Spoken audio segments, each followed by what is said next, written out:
बिल्कुल आप सही कह रही हैं। और देखिए, ऐसे ही वक्त का इंतजार शिवसेना भी कर रही थी।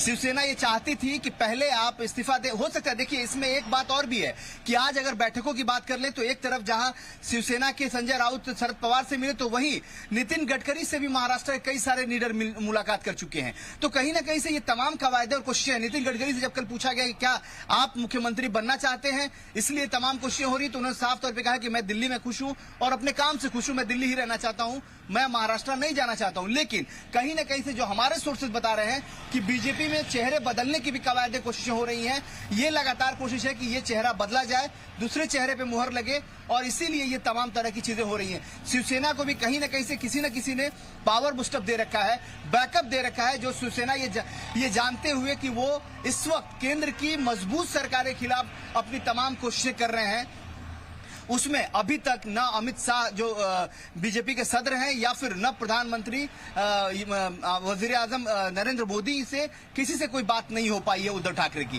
बार बार ये कोशिशें शिवसेना की थी कि इन लोगों से बात हो जाए तो हम एश्योर करके आगे बढ़ेंगे, लेकिन इधर से एश्योरिटी नहीं मिली है। इसीलिए तमाम कोशिशें अब एनसीपी के पाले में है। एनसीपी और शिवसेना मिलकर क्या ये बात तय कर पाती है? अगर एनसीपी तैयार हो जाती है तो कांग्रेस को तैयार करना उनके लिए बहुत बड़ी बात नहीं रहेगी मुमताज, क्योंकि साफ तौर पर सोनिया गांधी से जो आकर मुलाकात कर चुके हैं, सोनिया गांधी ने उन्हें कहा है कि जो आपको बेहतर लगता है वो आगे बढ़िए, हम आपके साथ हैं। और इसीलिए तमाम विधायकों को वहां से, महाराष्ट्र से जयपुर लाया जा रहा है, कांग्रेस के तमाम विधायकों को। और शिवसेना जिस होटल में थी उस होटल से भी चेंज करके दूसरे होटल में ले जाया जा रहा है, क्योंकि साफ तौर पर कांग्रेस के कुछ विधायकों का, खासतौर पर नाना पटोले का यह आरोप है कि बीजेपी कांग्रेस के विधायकों को बड़ी बड़ी प्रलोभन दे रही है, बड़ा बड़ा वादा कर रही है, जिसकी वजह से उनको डर है कि कहीं विधायक उस प्रलोभन में पड़ मत जाए, इसलिए वहां से जयपुर शिफ्ट करने की बात हो रही है। जी आसिफ, आपका ये तज्जिया, आपका ये एनालिसिस इसलिए भी सही महसूस होता है क्योंकि संजय राउत ये कह चुके हैं आसिफ, हरियाणा का हवाला देकर कि 2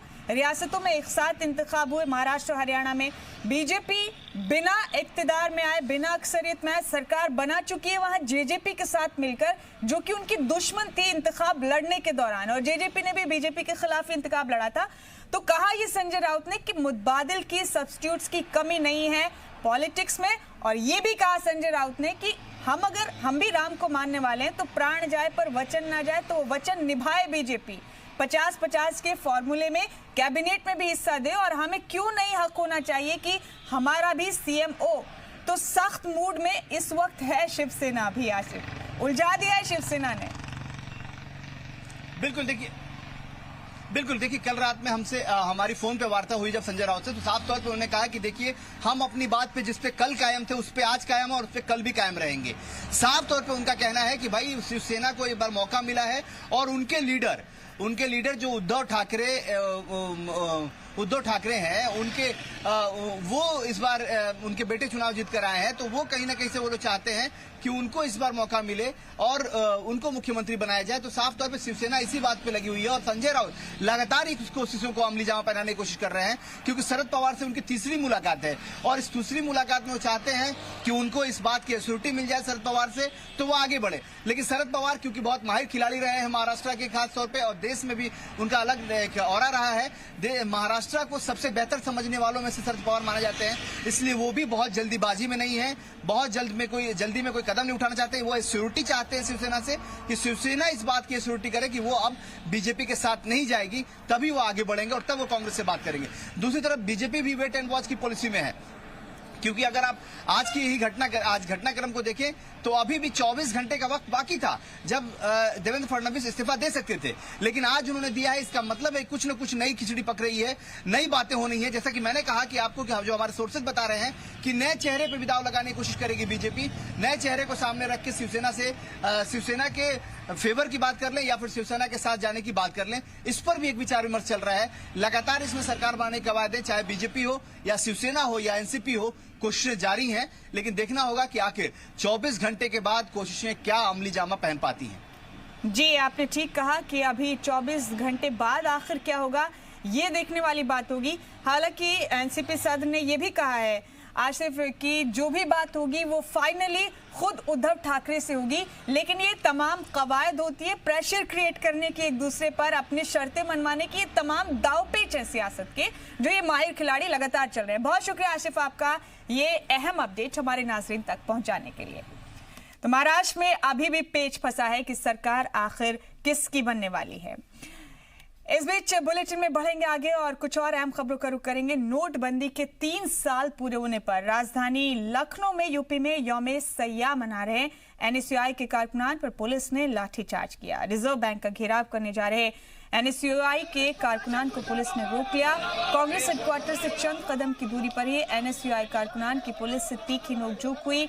इस बीच पुलिस ने लाठियां भांजकर मुजाहिरीन को काबू में किया। पुलिस ने कई एनएसयूआई कारकुनान को हिरासत में भी लिया। तो यौम सयाह मना रहे थे एनएसयूआई के ये कारकुनान।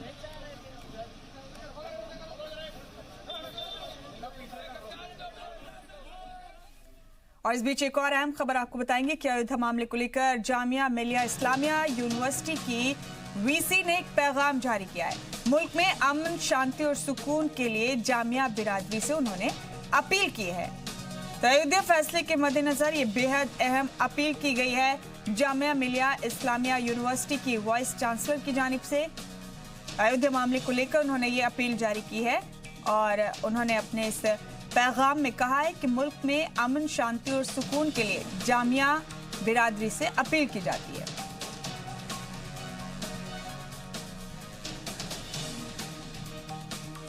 तो अहम खबर इस वक्त की जामिया मिलिया इस्लामिया यूनिवर्सिटी की वाइस चांसलर की जानिब से एक पैगाम रिलीज किया गया। अपने इस पैगाम में उन्होंने जामिया बिरादरी से अयोध्या फैसले के मद्देनजर अमन, शांति और सुकून बनाए रखने की अपील की है।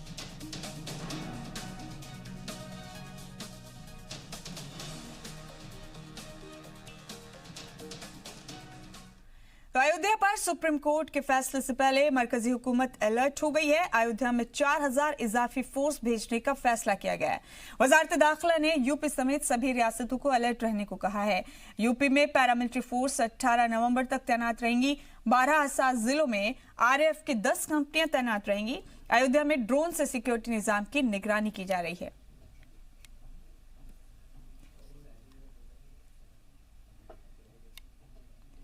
और इस बीच कुछ और अहम खबरों का भी रुख करेंगे। लखनऊ में कांग्रेस ने आधी रात को एहतजाजी मुजाहरा किया। यूपी पीसीएल पीएफ घोटाले को लेकर पोस्टरबाजी की गई।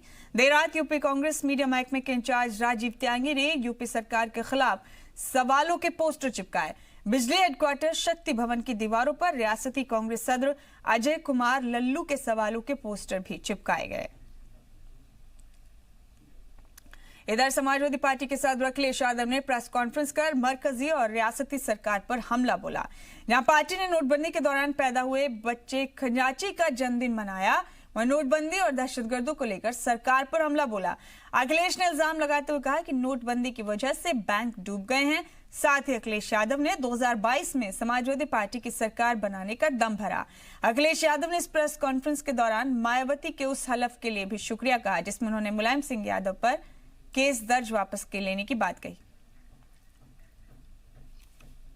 समय कितना भी हो, लेकिन हम समाजवादियों को भरोसा हो गया है कि आने वाले समय में सरकार समाजवादी पार्टी की बनने जा रही है। उसको कोई नहीं रोक सकता। न नोटबंदी रोक सकती है, न जीएसटी इस बार, और ना ही धोखा देने वाले मुद्दे, और ना ही वो जो धुआं उड़ा करके हम लोगों को कभी कभी दूसरी दिशा में भेज देता है। कुछ है ऐसा नशा,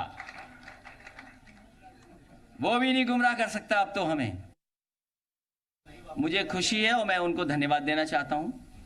कहा जा रहा है कि मैं बहुजन समाज पार्टी के नेता का धन्यवाद देना चाहता हूं। और इस बीच एक प्रेस कॉन्फ्रेंस का रुख करेंगे। आपको बता दें कि महाराष्ट्र के साबिक वजीर आला देवेंद्र फडणवीस ये प्रेस कॉन्फ्रेंस कर रहे हैं। चंद मिनट पहले ही अपना इस्तीफा उन्होंने गवर्नर को सौंपा है। आता सोड बातमी मी आत्ताच माननीय राज्यपालांना भेटून माझा राजीनामा सादर केला आहे आणि माननीय राज्यपालांनी तो स्वीकारला आहे। गेले 5 वर्ष महाराष्ट्राची सेवा करण्याची संधी महाराष्ट्राच्या जनतेने मला दिली, त्याबद्दल महाराष्ट्राच्या जनतेचे मी मनपूर्वक आभार मानतो। त्याचप्रमाणे आमचे नेते आदरणीय मोदीजी, आमचे अध्यक्ष श्री अमितभाई शहा, कार्याध्यक्ष श्री नड्डाजी आणि त्याचसोबत आमचे सर्व शीर्षस्थ नेते, माझे मंत्रिमंडळातले सगळे सहकारी, पक्षाचे सर्व कार्यकर्ते आणि त्याचसोबत 5 वर्षे ज्यांनी माझ्यासोबत काम केलं ते सर्व अधिकारी, कर्मचारी आणि यासोबत या 5 वर्षात आमच्या सोबत असलेला, म्हणजे तुम्हाला वाटला की नाही मला माहिती नाही, पण आमच्या सोबत असलेला आमचा मित्र पक्ष, त्याचे नेते, या सर्वांचे मी अतिशय मनपूर्वक आभार मानतो। या 5 वर्षामध्ये महाराष्ट्राच्या जनतेची सेवा करण्याची जी संधी मिळाली, पारदर्शी प्रामाणिकतेतून महाराष्ट्राचं सरकार आम्ही चालवलं। महाराष्ट्राला सर्व आघाड्यांवर पुढे नेण्याचं काम आम्ही केलं। महाराष्ट्रामध्ये आलेल्या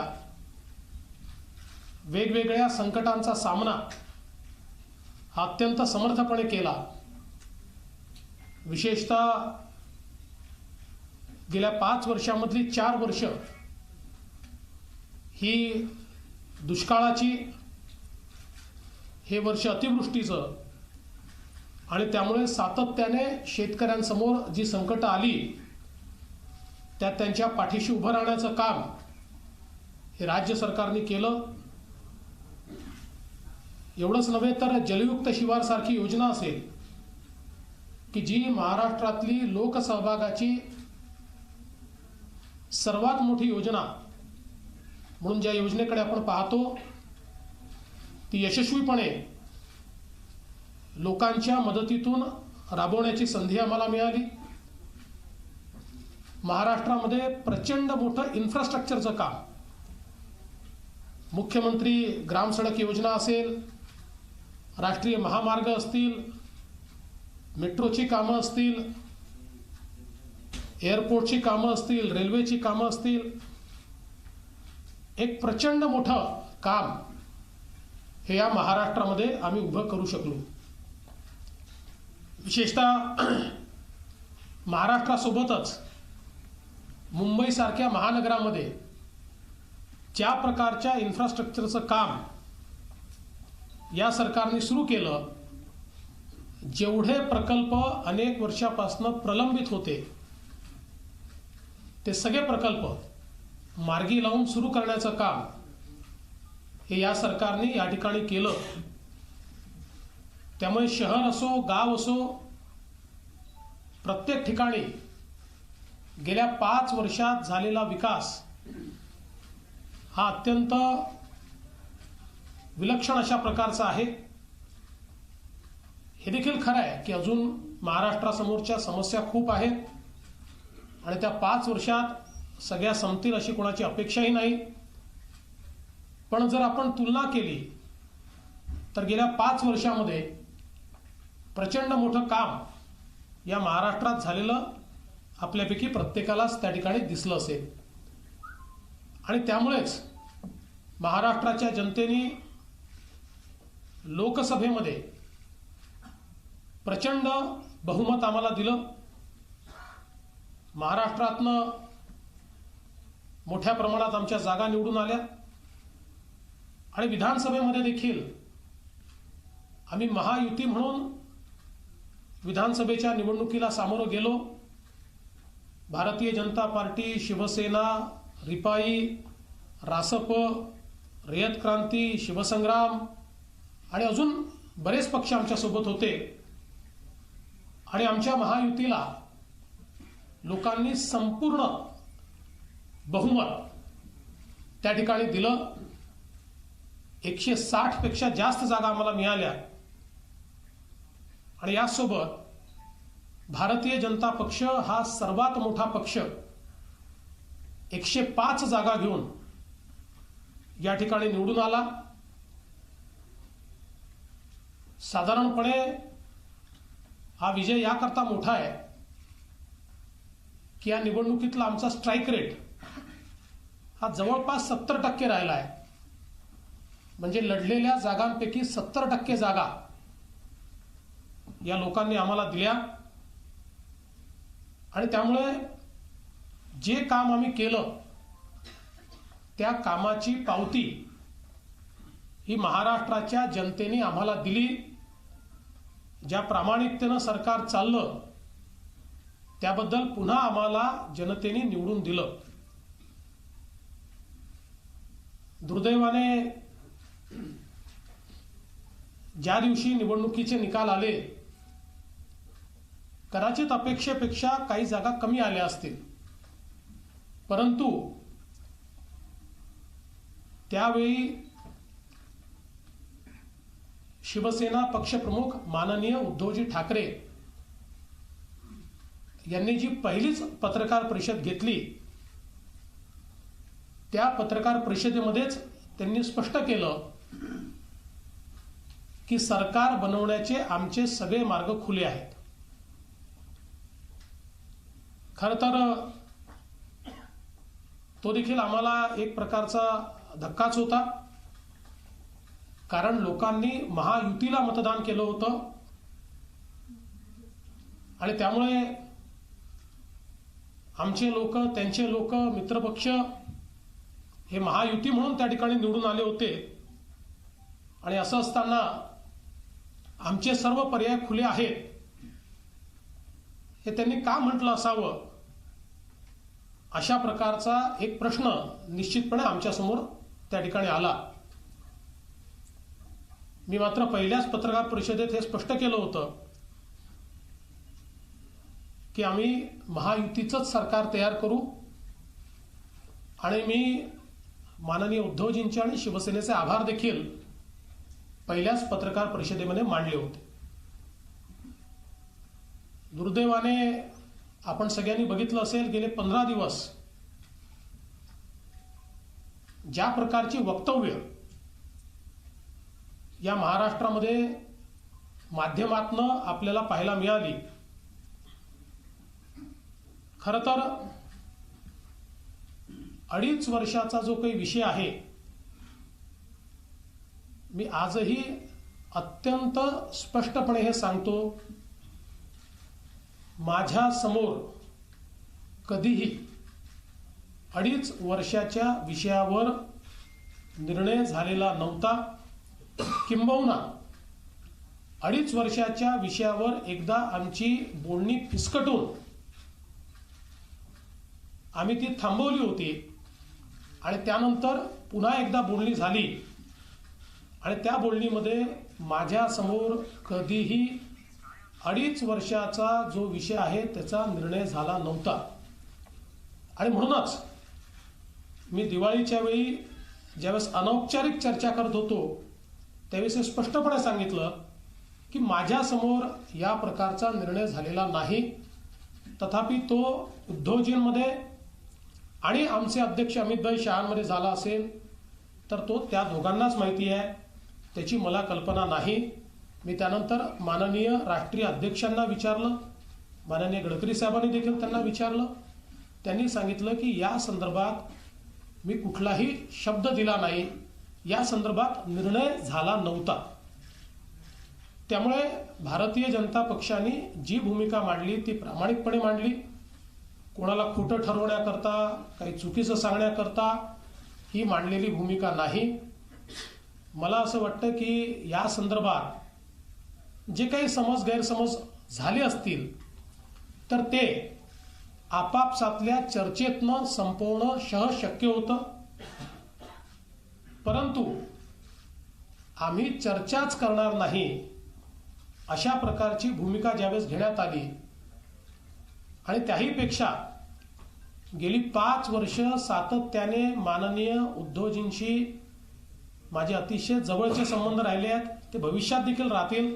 राजकारण आपल्या ठिकाणी आहे, पण या 5 वर्षामध्ये अनेक वेळा मी त्यांच्याकडे गेलो, अनेक वेळा त्यांच्याशी फोनवर बोललो, अनेक प्रश्नातून आम्ही मार्ग काढला.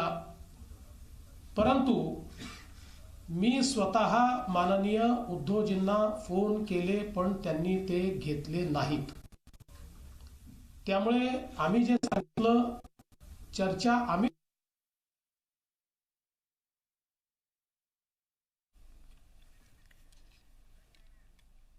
तो देवेंद्र फडणवीस महाराष्ट्र के साबिक वजीर आला ने एक प्रेस कॉन्फ्रेंस को खिताब किया. उन्होंने कहा कि हमने ईमानदारी से सरकार चलाई है और शिवसेना के साथ ढाई साल सीएम की शर्त पर हमारी कोई बात नहीं हुई.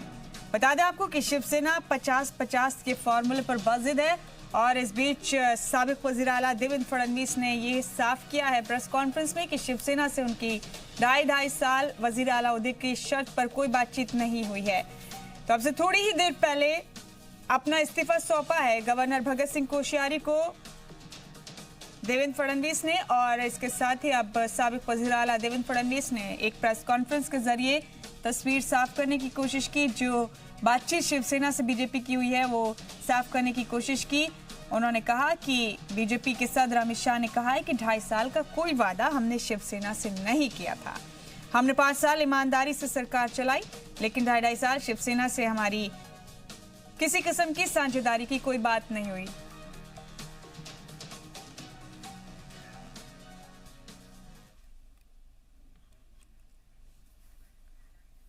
और सीधे रुक करेंगे वजीर आजम नरेंद्र मोदी खिताब कर रहे हैं, लेकर चलते हैं आपको. शुभकामनाएं देता हूं. मुझे बताया गया कि आप सब मेरा अभिवादन करने के लिए यहां आए हैं.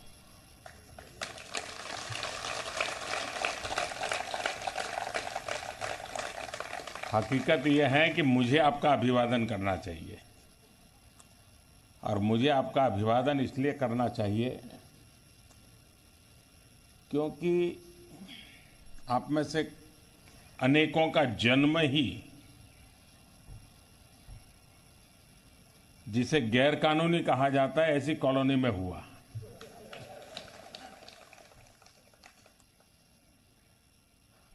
पूरा बचपन उसी मुसीबतों से गुजारा. जीवन के सपने देखने का समय आया तब भी तलवार लटकती रहती थी, यार पता नहीं क्या होगा, कब कौन आ धमकेगा, जाएंगे तो कहां जाएंगे, गुजारा कैसे करेंगे. दशकों के बाद दशक बीतते चले गए, लेकिन आप उस मुसीबत से मुक्ति नहीं पा पाए. आपकी हर सरकारों से आशा रही, हर व्यवस्था से आशा रही, लेकिन आपको कभी परिणाम नहीं मिला. इस सारी प्रक्रिया को आप सोचिए कि आप ट्रेन के अंदर बैठे हो, जा रहे हो और कोई आके कहे कि ये तो मेरी सीट रिजर्व है. आप कहोगे नहीं भाई ऐसा नहीं, मुझे वो टीटी ने बिठाया है. क्या आपकी यात्रा लगातार प्रेशर में रहेगी कि नहीं रहेगी? यार पता नहीं कब उठाएगा, कब जाना पड़ेगा. इन सब के बावजूद भी आपने धैर्य नहीं खोया. कभी कोई ऐसा आंदोलन जो हिंसक हो जाए ये रास्ता नहीं अपनाया. आपने हो सके वहां तक जो भी सरकार और व्यवस्थाएं थी उससे सहयोग करने का प्रयास किया और प्रयास करके आपने इसी इंतजार में अब जो होगा तो होगा. प्रयास पहले भी हुए लेकिन आधे अधूरे हुए. राजनीतिक गणित से हुए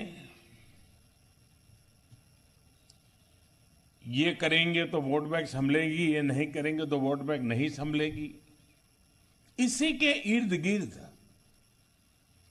और हर चुनाव में इस इश्यू को उठाना उछालना, जो जोर से बोलता था तो आपके लोग उसकी तरफ लुढ़क जाते थे, हाँ यार शायद ये कर देगा, होने के बाद वो आपको भूल जाता था। यही क्रम चला और जैसा हरदीप जी ने कहा कि भारत विभाजन का भयंकर सदमा झेल करके लाखों परिवार आकर के इन जगह पे बसे थे। उनकी तो मुसीबत यह थी कि भाई आवाज भी कैसे उठाए, वरना फिर से एक बार उजड़ जाएंगे। और इसलिए तो उनका तो आवाज ही एक प्रकार से खत्म हो चुकी थी। ये सरकार जब 2014 में बनी, तब से हम इसके कोई ऐसे रास्ते खोज रहे थे, कुछ आशा थी कि स्थानीय जो सरकारें हैं वो भी कुछ जिम्मेवारी उठाएगी,